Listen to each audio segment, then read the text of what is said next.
They're coming to get you, Barbara. We found a lot of suspicious things out in that cemetery.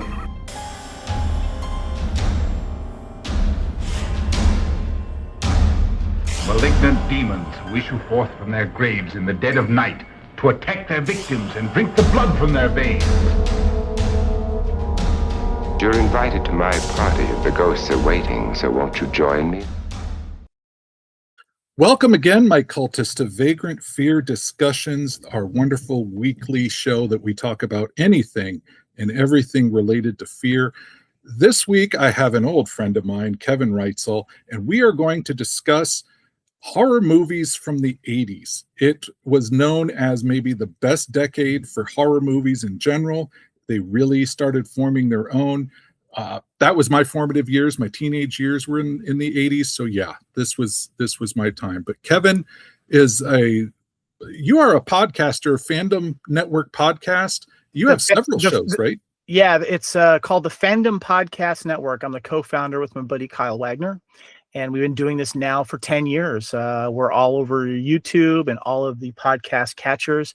And think of the Fandom Podcast Network as an umbrella where we have several shows underneath it that we specialize on. We've got movie podcasts, we've got Star Wars podcasts, Star Trek, Highlander, Doctor Who. We've got a little bit of everything. So yeah, and then our main show is called Culture Clash. That's where we talk about the latest news and movies that we've seen. Excellent. Yeah, I've heard some of your stuff. He's good. You're good, Kev. I like listening. Appreciate that. And of course, we'll be putting the links and everything on our Facebook page and ultimately the YouTube page so people can go check you out and find out more about you. And the fact that you are a very devout Steelers fan. No. Raiders fan. Raiders fan. Ha, ha. To the point where I think you even made a Raiders-themed Boba Fett outfit? Yes, I did. What I call my Raiders Mando mashup, as we call it, and it's been very popular at the football game. So yeah, it was a lot of fun. Yeah, gets a lot of pictures, which is pretty cool. So yeah. So just like me, you're a giant nerd. We got it. Yes, exactly, and we go way back. We go way back. Yeah, we go. Oh my goodness, early '90s, I think. Yeah, which surrounding a whole bunch of other nerd stuff with all of you who play card games out there. That's how, Star Wars collectible card game. Yeah. Yep. Still probably one of the best games in my opinion. Yeah. But anyway, tangent land. Horror movies, Kevin. Horror movies, 1980s. Do you agree that was really like the decade that horror movies really stood up and got everybody's attention? I would absolutely agree with you, and I'm glad you brought that topic up at the top of the show. My wife and I want to say this. My wife is the horror fan. She's currently in Australia right now, so she can't be here. But she's the one that's taught me a lot about the genre. Growing up, it wasn't my favorite genre, but there's certain movies of the horror genre that I have already gravitated to, and then my wife kind of has indoctrinated me into a lot of the rest, including her favorites. And when you mentioned the 80s being the best, it definitely is. And we recently did a podcast last Halloween on Fright Night because it was celebrating its 40th anniversary. And there was a wonderful documentary about that movie called You're So Cool, Brewster. Look at that. You've got a picture with Amanda Bierce there, right? Yeah. Just throwing it out. I met Charlie, Amy, and Evil Ed last year. They were wonderful people, but I'm sorry. No, for it's my fine. cheap plug there for myself. When we did that podcast, we talked about that documentary, and it was a wonderful documentary highlighting the special effects team, the makeup and all that kind of stuff. And we did a little side story in that podcast discussing 1980s was a huge revolution when it came to special effects, especially for gore and blood for a lot of the sci-fi / horror genre. So definitely, I agree. 80s was at its pinnacle, and there was a lot of recreational stuff that was being used during those filmmaking as well. If you catch my drift, that may have probably been a reason why it was so good. Yeah. Now, for those of you who are listening, don't get us wrong. Not every horror movie they made in the 80s was good. For every Shining, Evil Dead, Gremlins, Freddy Krueger that you had out there, you had yourself your chopping malls, your cannibal hookers, your Frankenhooker. You had all sorts.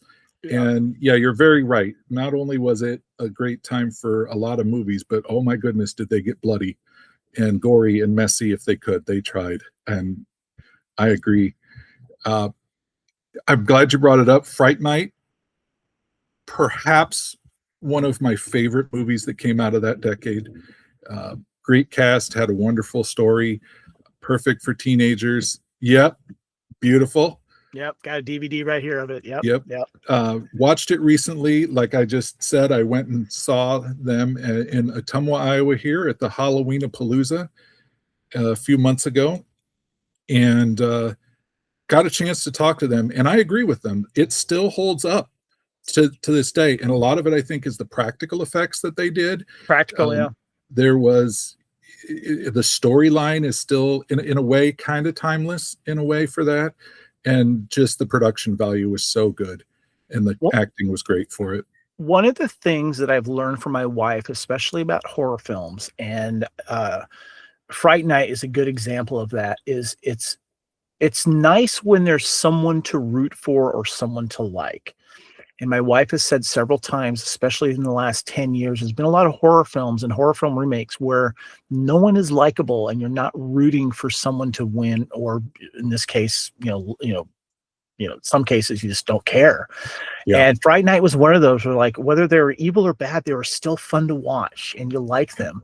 And I had seen that movie for the first time only about, I want to say 3 or 4 years ago. I actually saw the reboot first with Colin Farrell. Really? Yeah, I saw that because I was seeing every movie in 3D during the 3D phase from 2009 to like 2015, and that one came out in 3D. And someone had mentioned, you got to see the original. I said, I know, I will. And I finally got around to it. And I actually like the original better than the reboot. Oh, yeah. And for so many of those reasons. Yeah.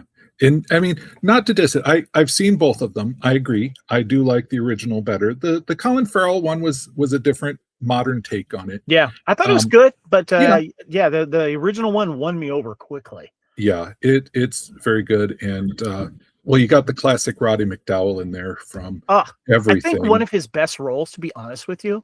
Yeah, he was so good in that movie. Yeah, I've honestly, I grew up. My dad had me growing up with Planet of the Apes, so I got a early Roddy McDowall fix in a few movies there and got to know him.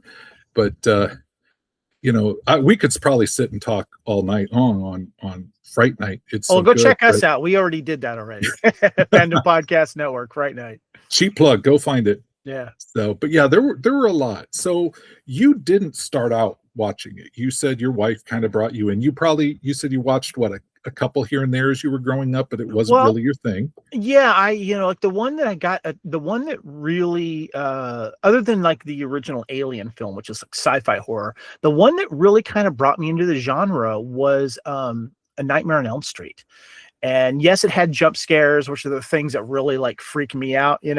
The gory stuff doesn't bother me at all. Only when it comes to like animals and the body torture stuff. I'm not a fan of that stuff. But there was something charismatic about Freddy Krueger that I got drawn to. Yeah. Same thing with Child's Play from 1988. I love the little devil doll. I thought that was really cool. And then I remember a lot of stuff was on television as well. Either what was it, the trilogy of terror from was it late 70s, that one as well. Oh, yes. So there was certain stuff that was kind of like prepping me too, but I wasn't going to see a lot of these horror films in the theater. I was going to see a lot of the adventure, the sci-fi, that type of thing. Right. Occasionally something would drop on home video that I might check out. Like I remember seeing home video They Live, and I just got drawn right into that. That's kind of a sci-fi horror, I guess. Yeah. But yeah, it wasn't my favorite genre, I'll be honest with you. But since my wife and I have been together for about 10 years now, she's really kind of brought me up to date, and she knows everything. I mean, we're going back to like the 60s and Dario Argento and Abel Ferrara and a lot of those classics. And we've visited several filming locations because of her and our fandom. So, yeah. Nice.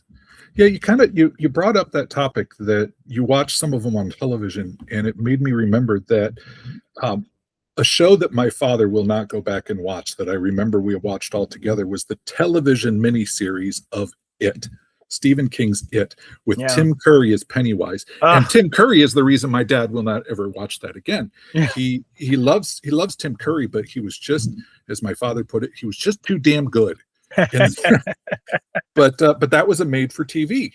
So it didn't have all of the gore or things that you could put, gore language that you could put in the films, but it still really held its own in the 80s. And there were a lot of, horror on television, whether it be series or mini series like that. Yeah, so, it was more tame stuff. Like I remember watching the Elvira, Up All Night, all that type of stuff. Yeah. And I remember watching the classic monster movies, but they weren't like as intense as some of the stuff started happening in the 70s and the 80s. They're a little more family friendly. I love the the Draculas and the mummies and the creature from the Black Lagoon. And then that did carry over to a lot of stuff, because that stuff would always be repeated in the 80s. Oh yeah. So yeah, I was always around me, but it wasn't something I would search out. But I do remember the Cliffhanger TV series that had the Dracula run as well, and I remember that, and I remember liking that. I do remember that show. I remember watching it, but that show is what brought me into my love of vampires, was watching Cliffhangers. I think it was Dracula, some sort of Western, and then kind of a mystery thing. It's on YouTube, kinda, but it's really cruddy quality. But if you can find it, check it out. It's an interesting serialized show, similar to what they used to do in the 30s and 40s. But like you said, the 80s were cresting over a little more into family-friendly horror. You've got like Gremlins. It's Monster Squad. Monster Squad. That brought on in all those Universal favorites that you like. So they geared horror to kids as well, whether it be in the cartoons or even in the movies. Because I can't remember if this is true, but I want to say that I think maybe Gremlins may have been their first PG-13 movie that was created. I might be wrong about that. I'm not sure. It's either Gremlins, or I think there's three that come to mind. It was either Gremlins, Red Dawn, or Raiders 2. It's like right around in that area, I think, if I remember correctly. Yeah, but that mid 80s, that was the birth of these movies. They're not quite hardcore enough for adults, but you don't want the little kids to come. PG-13. PG-13, and boy, I remember. Hey, I'm 13. I can go. I know it's not horror, but my very first PG-13 movie I saw was Johnny Dangerously. I love that movie. Not a horror movie, but we covered that Michael recently Keaton as well. We were celebrating its anniversary, so yeah. So no, there's a lot, and I think that's why the 80s was just good like that. Is it did cover it all. I mean, Jason had started out, the Friday the 13th series started out, and I want to say it was either 78 or 79 with its first one, and then the second one I believe was 81. But then it started this in the beginning. I don't know if you've seen these or if your wife has set you down to watch the original Friday the 13th movies. Oh yeah, the first two amazing. I'll actually make a case for 3 and 4, because they're four picks up right where 3 left off, because 3 is the 3D one. Oh yes, and it's literally like watching a great 3-hour Friday the 13th horror flick, because they're one takes up right after the other one. It's great, right? But then they kind of devolved into, how can we kill teenagers for 2 hours? So that's when I started to wane a little. That's what they talked about in Fright Night, was and they made an in joke about that in the movie. Mm-hmm. Mhm. It was like, everyone wants us to see, teenagers get slashed, and no one wants to see vampire movies anymore. So yeah. Right. So yeah, I mean, if you love them, you love them. I'm not begrudging them, but as I refer to things like torture porn, not my bag, which seems to be kind of a thing, but you cannot deny that Jason, Freddy, Michael, they all held their place in the 80s. They were horror icons, and they were that way for a reason, because they were just over the top there. But it goes back. You talk about how you watched, movies, and how they said with Fright Night, how you find somebody to root for, you wish to go. Those movies didn't really give you a lot of people to root for, because you kind of went in knowing, you're going to be counting bodies, unless you're rooting for Jason. It's true, yeah. then maybe you need to talk to somebody. But that, I mean, a lot of the other, I guess I would say the more popular ones, the ones that people go back to over and over to watch, really did have that human element to it, that protagonist that you really wanted to gravitate toward, like The Thing. The Thing is a great sci-fi horror. There, you're rooting obviously for your lead there, but there's characters in that story that you begin to like. But then when the thing starts traveling from person to person, it's like, oh no, Right. and it's one of those things where American Werewolf in London, Oh, yeah. American Werewolf in London is amazing. Yeah. I still hold true. Perhaps my favorite is The Lost Boys. Nice. Not only was it a great cast, of that brat pack of the era, but you wanted to root for both Corey Haim and Michael. Yeah. You wanted Michael to survive through that, but you couldn't help but gravitate, not just because of the awesome name, but you could not help gravitate towards David, that lead vampire, that Kiefer Sutherland. My wife thinks David, Kiefer Sutherland in that movie is one of the hottest vampires of all time. I remember one of our things, we went up to Santa Cruz to go to some of the filming locations up there, but that movie did a wonders for resurrecting vampires and people wanting to see more vampires. And what's funny is my favorite vampire movie of all time came out a year later. 80, or maybe it was the same year. It was 87, right? Yeah, Lost Boys 87. Yeah, was my favorite is oh Jesus, it's it's the one with Bill Paxton and Lance Hendricks. Near Dark. Near Dark. Yes, absolutely love Near Dark. It's some people carried over from the set of Aliens, and they got together and made this film, and it's a great little vampire horror film, and it's one of my favorites. Yeah, that is a good solid one. But yeah, it's almost, in a way, watching these now, going back and watching them, it is like stepping into like a time capsule, because they grab the 80s mentality. I mean, oh, good God. Lost Boys, that was the 80s. They looked the 80s. They acted the 80s, right down to the big muscle-bound guy with a saxophone. So who's still playing, by the way. Yep. But they grabbed it all. But even now, it doesn't feel dated when you go back and watch it. A lot of them are still good. Yeah, today, because there's so much of the elements of the films themselves that hold up. And obviously there's certain things that are dated, like, the technology or the clothes, but because they were filmed in a certain way, the practical effects were done so well, it still holds up.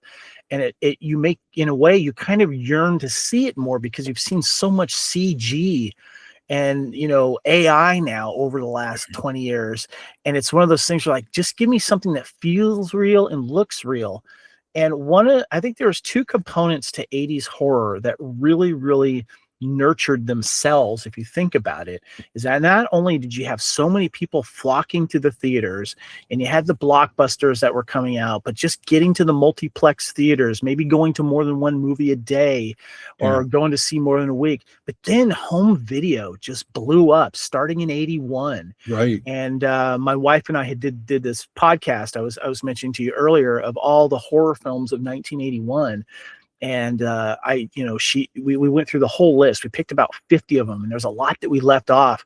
And it was amazing how many iconic movies came out in 1981 with the birth of VHS and home video. And a lot of people at that time couldn't afford the VHS players. They were renting them. Do you remember those? Oh, yeah. When you would rent you would like spend maybe $20 a month or something, or $30 a month to rent your VCR. And then on top of that, you would rent, pay to see the actual, tapes that you'd rent from the store. Yeah. All of that was like this cohesion that just worked together. You were watching these movies in the theaters, and then you were waiting anywhere from 6 months to a year later to finally see it at home, Oh yeah. Yeah. So you modern kids are spoiled with your streaming. You really are. But yeah, no, I agree. Not only was the technology advanced enough that they could start doing better effects in the films. But yes, the blockbusters, the VHS industry really, I think, helped perpetuate that and keep the popularity going. Well, you have to keep one thing in mind too, is a lot of mom and pop stores first. Yes. Yeah, you see all these, maybe there was a small chain here and there, but it was always the smaller ones that opened up first before Blockbuster came in, or Hollywood Video. Yeah. And a lot of and unfortunately, a lot of the mom and pops that had their own horror section that you can go to. And I loved how you would see in these video stores that you had the horror, you had the sci-fi, you had the comedy. And it was interesting to see which people were going into what section, Right. You mentioned that you when you and your wife did the podcast about just the 1981 films, and you had to pick 50 just from that year. Yeah. So that'll tell you. I pulled up on IMDb that just from 1980 through 1989, they have what they say is a comprehensive list of 1,065 horror movies in that decade. Now, granted, some of them are like Beetlejuice, where they kind of qualify as horror, but they're more comedy. But over 1,000 horror movies over the course of 10 years. Well, if you look at 81, I mean, you've got Scanners, you've got American Werewolf, you've got The Howling, you've got Blood Beach, My Bloody Valentine, Omen did a sequel. We also got one of my favorites, Miss 45. You ever hear of Miss 45? Ooh, I haven't heard that in a long time. It's a Abel Ferrara film. I'm holding it right here. It's about what happens when a beautiful New York City woman who can't talk is violently assaulted, and then she gets her revenge. It's one thing I loved about the 80s is that New York was like dirty and nasty, and a lot of films took advantage of filming there. Oh yeah. The Howling, remember The Hand? This is one of my favorite guilty pleasures. The Hand with Michael Caine. I think he was paying off a house when he did that film, Yeah. Friday the 13th Part 2 came out, Graduation Day. I mean, The Fan, Possession, Road Games. Remember this one? This was the one that was the Australian horror film starring Stacey Keach and Jamie Lee Curtis. Oh my goodness! You're pulling Wolfen. that. Remember Wolfen? I do remember Wolfen. Student Bodies, and one of my wife's favorites is Deadly Blessing. Oh, that's a good creepy one. Yeah. It was just like, I mean, it just goes on and on. Evil Dead, of course, my wife's favorite movie of all time. Evil Dead. Yeah. You can't go wrong with Evil Dead. Dead and Buried. And it's still going. Well, not really going, but the fandom for that is still going. And I think that's another thing. And you being on your Fandom Podcast Network, it's in the name. But there's a lot of these movies, whether it be the Evil Dead, the Friday the 13th, the Omen, anything, they have a huge fan base still that people will go to, and they will have. You've seen, like, I've heard of film fests doing just that, doing back-to-back Evil Deads, doing, hey, let's have a Friday the 13th marathon kind of a thing, and and I'm seeing it with my kids. These older things are coming back, and they're revisiting this style. So I like that too. I've noticed some younger kids are discovering these films more, and it's interesting because everyone's the younger kids are in the YouTube age right now, or TikTok, where they're watching videos, in just minutes, or segments, and it's tough to get people down to sit down. But I love that there are theaters still, and one of my favorite places to go to whenever I go to Australia, where my wife's from, and there's a wonderful theater there called the Astor, and they always show retro theaters there. Whoa. And I got to see American Werewolf in London, and The Thing is a double feature. Oh, lucky. It was awesome. Those are both amazing movies. And still practical effects. You watch that. Okay, American Werewolf in London, not that, and please, whoever's listening to this, don't do it. But if they remade that, that whole wonderful transformation scene with Bad Moon Rising would be CG'd, and it just wouldn't look as much fun. They put that love into that practical effects that they did.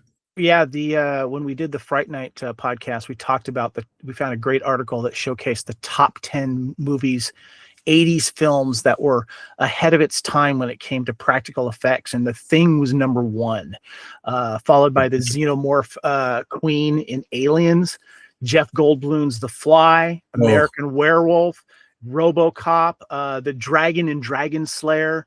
And then they threw shout outs to the hoverboards and Back to the Future 2, Dark Crystal, Jim Henson.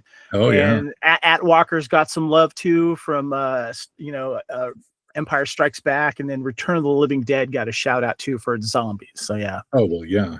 Yeah. I mean, that's all the amazing stuff. But yeah,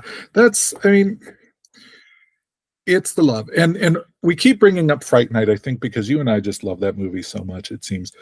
But a little bit of a spoiler, but with the transformation back from the wolf to Evil Ed. Yeah. That was, and listening to them talk, it was interesting to know that scene, watching that progression and the acting that they did with that, they said it actually brought tears to Roddy McDowell. And watching that, and it's that sort of compassion that here's this character that's repulsive, awful. He's just this. I mean, they call him Evil Ed for a reason. I mean, he's a little butthead, right, to be nice on the radio. But when that happens, you start to feel for that guy. And that's my the wife beauty of still the gets storytelling. kind of choked up at that scene because it's sad, because you like him as his friend, because he's funny, and and then he turns evil, and then he becomes the butthead, as you say, but he's really good at it. And then when he's dying, he reverses back to the friend again, and he's sad that he's going out the way he's going, Yeah. So yeah, The regret.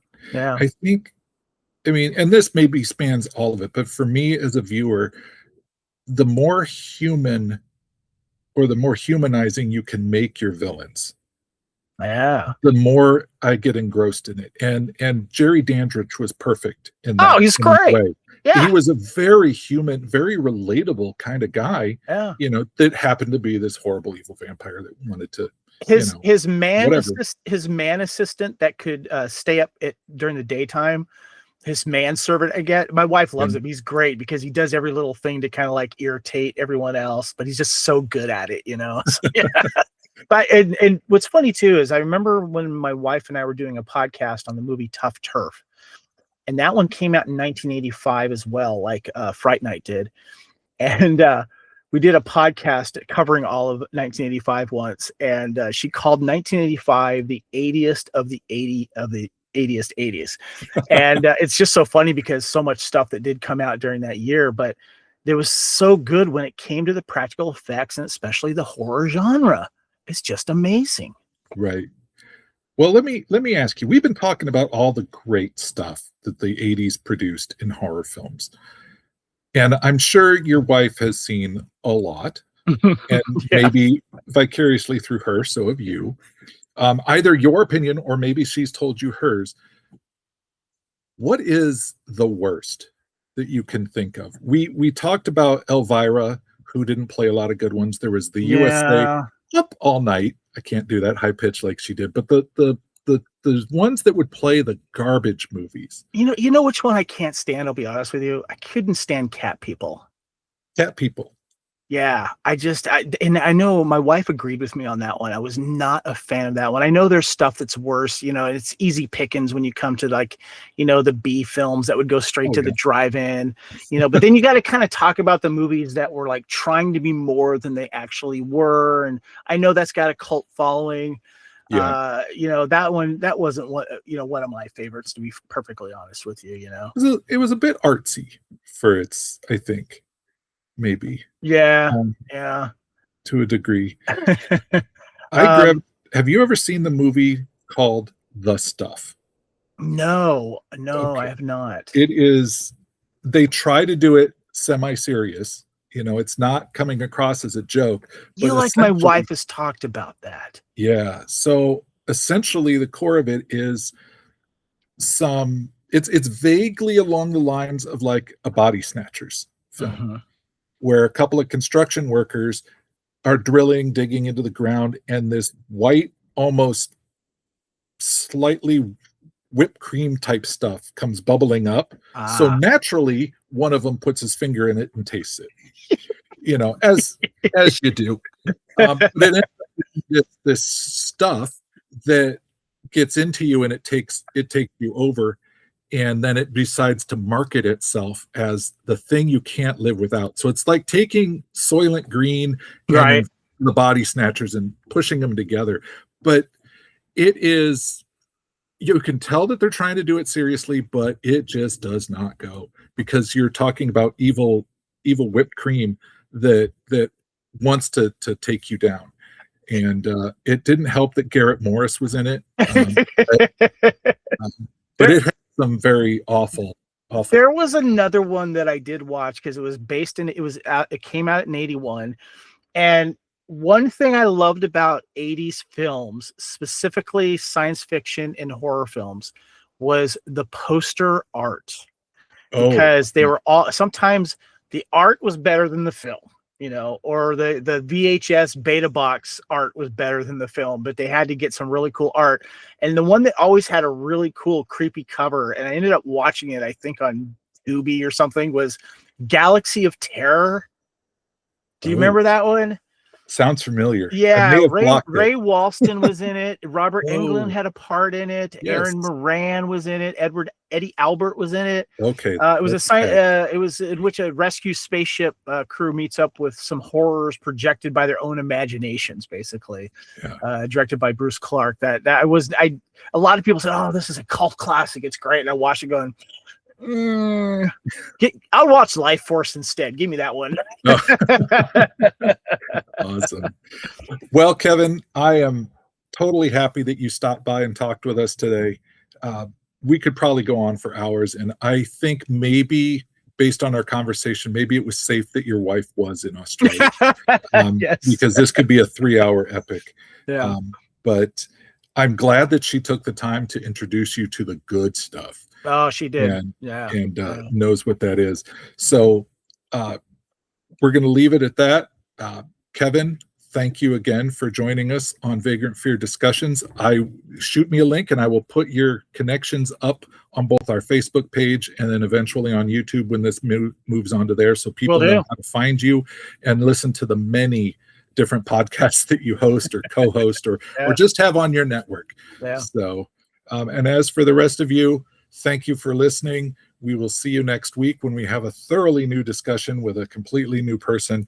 And enjoy pleasant dreams, and go watch some classic horror, some good horror from the 80s. All right. And we will see you all then.